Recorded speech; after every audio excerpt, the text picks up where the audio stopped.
Assalamualaikum warahmatullahi wabarakatuh.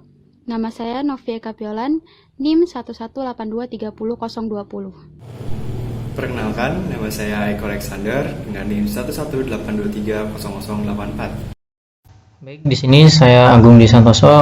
Kemudian di sini saya Putri Wesjati. Gita Veronica, NIM 118230109.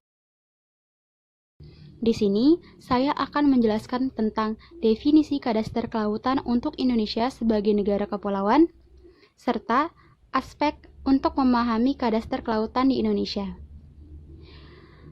Kadaster kelautan adalah operasional sistem kompleks dan dinamik dalam pengelolaan sumber daya wilayah pesisir dan laut dalam lingkup penetapan batas laut wilayah, batas kewenangan, yang membentuk keterpaduan antara wilayah administrasi skala nasional, skala provinsi, dan skala kabupaten atau kota, dengan memperhatikan keberadaan masyarakat adat, serta keharmonisan dan sinergi antar pemerintah pusat dan pemerintah daerah. Diselenggarakan dalam rangka mewujudkan tertib hukum, tertib administrasi, tertib penggunaan dan tertib pemeliharaan ekosistem laut, serta mendukung tertib perencanaan, penataan, dan pengelolaan wilayah laut secara spasial dan terpadu.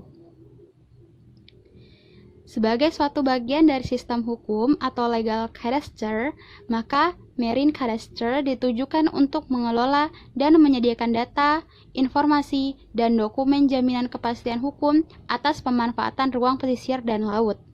Jadi, marine cadastre merupakan pengembangan dari land cadastre. Namun, tidak semua aspek land cadastre dapat diterapkan ke dalam konsep marine cadastre. Jadi, beberapa konsep dasar marine cadastre melengkapi pengertian tersebut. Misalnya, dapat dikemukakan tentang sistem batas. Selanjutnya adalah aspek untuk memahami kadaster kelautan di Indonesia. Terdiri dari teoritis, kelembagaan, dan regulasi. Arahan dan pemanfaatan ruang pesisir dan laut harus dapat menegaskan tentang adanya kejelasan hak, batasan, dan tanggung jawab atas penguasaan dan pemanfaatan ruang yang dimaksud sesuai dengan konsep marine cadastre. Jadi, melalui kepastian hak dan jaminan kepastian hukum atas pemanfaatan ruang pesisir dan laut, maka nilai manfaat ekonomi akan meningkat. Wujud nyata kepastian dari hak ini adalah dalam bentuk pemberian hukum antara subjek hak dan objek hak. Lanjutkan penjelasan dari teman-teman saya sebelumnya, yaitu aspek untuk memahami konsep kadaster kelautan di Indonesia terdiri dari aspek teoritis, aspek kelembagaan, dan aspek regulasi. Arahan dan pemanfaatan ruang pesisir dan laut harus dapat menegaskan tentang adanya kejelasan hak, kelembagaan, batasan, dan tanggung jawab atas penguasaan dan pemanfaatan ruang sesuai dengan konsep marine cadastre. Berdasarkan hal itu, dalam pemanfaatannya, kadaster kelautan mempunyai pihak yang mengatur di dalamnya. Nah, dalam hal ini mempunyai 3 identifikasi. Pertama, kelompok kepentingan. Kelompok kepentingan dibagi 3. Yang pertama adalah umum, lembaga swasta, dan masyarakat. Kementerian Kelautan dan Perikanan mempunyai otoritas yang paling luas di lautan. Tak hanya Kementerian Kelautan dan Perikanan, selanjutnya ada Badan Pembangunan Nasional, Badan Informasi Geospasial, LAPA, dan Pusidros TNI Angkatan Laut berfokuskan pada perencanaan tata ruang laut. Selanjutnya lagi ada BKPM, Kementerian Pertanian, Kementerian Perhubungan, Angkatan Laut Indonesia, dan Kementerian Keuangan tentang perikanan lebih tinggi dan BPPT berfokus pada pengelolaan pulau-pulau kecil yang ada di wilayah pesisir. Yang lainnya ada Departemen Dalam Negeri, Departemen Perindustrian dan Perdagangan, Departemen Energi dan Sumber Daya Mineral, Departemen Kehutanan, dan Kementerian Negara Lingkungan Hidup berfokus pada eksploitasi sumber daya alam abiotik. Selanjutnya lagi ada Kementerian Negara Lingkungan Hidup dan Bapedal, dan Kementerian Kehutanan berfokus tentang konservasi sumber daya kelautan dan perikanan. Selanjutnya ada Tentara dan Polisi Pertahanan Nasional dan Ketertiban itu berfokus untuk memelihara ketertiban di atas laut. Yang terakhir ada Kementerian Kebudayaan dan Pariwisata, Departemen Dalam Negeri dan Departemen Perhubungan berfokus pada pariwisata yang ada di atas permukaan laut. Nah, dari kewenangan Kementerian Kelautan dan Perikanan, sebagian besar tumpang tindih terhadap lembaga publik lainnya, kecuali pada perikanan. Sementara di sisi lain, yang disebutkan di atas adalah lembaga-lembaga publik selain Kementerian Kelautan dan Perikanan telah melakukan tugas mereka sebelum dasar Kementerian Kelautan dan Perikanan, tidak hanya pemanfaatan ruang laut, tetapi juga pada pemanfaatan ruang pada umumnya. Menjelaskan tentang konferensi hukum laut dan contoh pelanggaran yang ada di dalam laut. Yang pertama adalah konferensi hukum laut. Konferensi ini adalah kegiatan dari PBB yang menghasilkan konvensi PBB atau Perserikatan Bangsa-Bangsa tentang hukum laut, atau biasa dikenal dengan United Nations Convention on the Law of the Sea, yang kemudian disingkat sebagai UNCLOS pada tahun 1982. UNCLOS 1982 ini terdiri dari 17 bab, 320 pasal, dan 9 lampiran yang mempresentasikan capaian monumental masyarakat internasional serta merupakan kerangka pengaturan yang komprehensif dalam mengatur hampir semua kegiatan yang ada di laut. Lahirnya UNCLOS ini adalah salah satu upaya masyarakat internasional selama 14 tahun, yaitu setelah didirikannya Komite Ad Hoc pada tahun 1967. Selain itu, disepakatinya konvensi ini merupakan kemenangan bagi negara-negara berkembang yang pada umumnya belum memiliki atau belum benar-benar berpartisipasi dalam merumuskan berbagai ketentuan yang mencerminkan kepentingan mereka di bidang hukum laut, berbeda dengan konferensi pada tahun 1958. Nah, selanjutnya adalah kegiatan-kegiatan atau salah satu contoh yang melanggar kedaulatan di laut. Di Indonesia sendiri yang paling sering terjadi itu adalah masuknya kapal asing dan illegal fishing. Nah, di sini saya akan menjelaskan tentang masuknya kapal asing di wilayah perairan Indonesia. Salah satunya saya ambil contoh adalah kapal perang milik Cina yang masuk ke dalam daerah Natuna.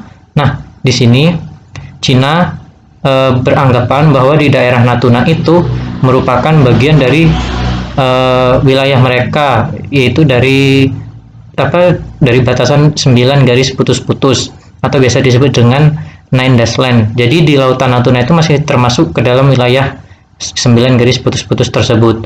Namun banyak pakar yang mengartikan bahwa alasan tersebut tidaklah mendasar, karena pada UNCLOS ini daerah Natuna itu masuk ke dalam wilayah zona ekonomi eksklusif milik wilayah Indonesia. Dalam United National Convention on the Law of the Sea tahun 1982 terdapat 8 zona pengaturan yang berlaku di laut. Yang pertama itu perairan pedalaman, yang kedua perairan kepulauan, yang ketiga laut teritorial, yang keempat zona tambahan, yang kelima zona ekonomi eksekutif, yang keenam landasan kontinen, yang ketujuh laut lepas, dan yang kedelapan adalah kawasan dasar laut internasional. Yang saat ini menjadi konflik batas wilayah laut Indonesia dengan tetangga, yaitu ada 3.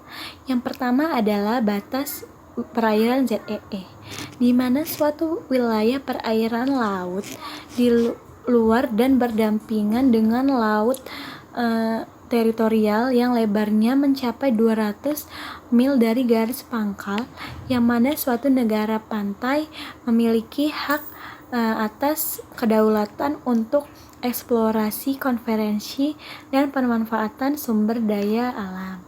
Yang kedua itu batas laut teritorial, di mana wilayah kelautan suatu negara pantai yang di bawahnya meliputi ruang udara dan laut serta tanah sejauh 12 mil dari lautan diukur dari garis pangkal. Yang ketiga adalah landasan kontinen, yaitu meliputi dasar laut dan tanah di bawahnya yang menyambung dari laut teritorial negara pantai melalui kelanjutan alamiah dari wilayah daratannya sampai ke ujung terluar tepian kontinu. Penetapan batas wilayah laut Indonesia dengan tetangga berkaitan dengan 10 negara. Namun saat ini negara yang hanya satu-satunya negara yang sudah melaksanakan dan menyelesaikan batasan dengan baik, yaitu antara Indonesia dan Australia, yang sudah menyelesaikan sebatas landas kontinen, batas laut teritorial, serta ZEE. Menganalisis pelanggaran jalur penangkapan ikan atau illegal fishing. Ada dua penyebab dari illegal fishing sendiri. Yang pertama yaitu kesengajaan kapal karena menginginkan hasil tangkapan yang lebih. Yang kedua itu ada kurangnya mengerti atau lalai akan lokasi penangkapan ikan yang disebabkan oleh GPS yang tidak dipasang di kapal nelayan.